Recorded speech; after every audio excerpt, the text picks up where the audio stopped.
جنگ کے میدان میں جب آپ ہار جاتے ہیں تو آپ بھاگتے ہیں جان بچانے کے لیے، اور جب آپ کیمپ میں پہنچتے ہیں تو آپ ہوش میں آتے ہیں، پھر آپ الزامات بھی لگاتے ہیں، غصہ بھی کرتے ہیں، مگر دھیرے دھیرے آپ اس چیز کو تسلیم کرتے ہیں کہ آپ ہار چکے ہیں۔ کھیل کا میدان بھی بالکل ویسے ہی ہے، لیکن آپ کو یہاں پہ ایک دوسرے کو مارنا نہیں ہوتا بلکہ ایک دوسرے کو ہرانا ہوتا ہے۔ جس طرح کھیل کے اصول ہیں، اسی طرح جنگ کے بھی اصول ہوتے ہیں، لیکن یہاں پہ لڑنا نہیں بلکہ احترام کرنا ہوتا ہے ایک کھلاڑی کا دوسرے کھلاڑی کا۔ لیکن جب آپ ہاتھا پائی پہ اترتے ہیں تو یہ کھیل کا میدان نہیں بلکہ جنگ کا میدان بن جاتا ہے۔ آپ احترام کے دائرے سارے بھول جاتے ہیں اور آپ ایک دشمن سے ٹریٹ کر رہے ہوتے ہیں۔ کھیل کے میدان میں پہلی بار ایسا ہوا ہے کہ کسی کھلاڑی نے دوسرے کھلاڑی کا گلا دبانے کی کوشش کی۔ جی ہاں، بالکل ایسے ہی ہوا ہے، میں آپ کو سب بتاتا ہوں، لیکن اس سے پہلے میرے چینل کو سبسکرائب اور میری ویڈیو کو لائک کر دیں۔ ہم کرکٹ کے شوقین ہیں، ہمیں پتہ ہے کہ رائیولریز کون سے ہیں، India Pakistan, Pakistan Afghanistan, England Australia, لیکن کبھی بھی ہم نے کسی کھلاڑی کو ایک دوسرے کو مارتے ہوئے نہیں دیکھا، نہ گلا دباتے ہوئے دیکھا ہے۔ ہم نے دیکھا ہے گنگولی کو آفریدی کے ساتھ لڑتے، ہم نے دیکھا ہے شعیب کو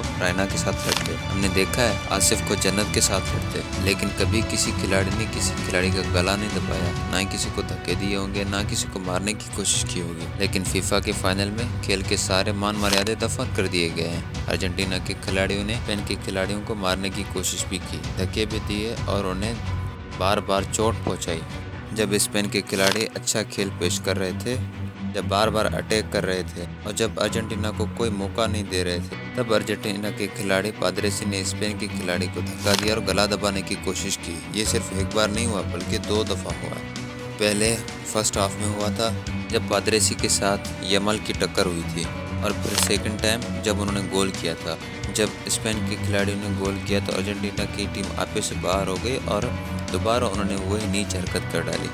اسپین کے کھلاڑیوں نے گیم کا شان پھر بھی محفوظ رکھا، وہ لڑے نہیں بلکہ ارجنٹینا سے جیت کے ٹرافی چھین لی۔ ارجنٹینا کی طرح زبردستی کرنے کی کوشش نہیں کی بلکہ اچھا کھیل پیش کر انہوں نے ارجنٹینا کو جواب دیا۔ ارجنٹینا کے کھلاڑیوں نے جیت کے بعد جب سجدے کیے، دعا کی، فلسطین کے جھنڈے اٹھا کر جشن منایا۔ یہ وہی چیز ہے جو ہمیں اسپین کے قریب اور ارجنٹینا سے دور کرتی ہے۔ حالانکہ ہم یہ بھی جانتے ہیں کہ ارجنٹینا کو ایک یہودی کا سپورٹ حاصل ہے جو اس وقت غزہ میں قتل عام کر رہا ہے۔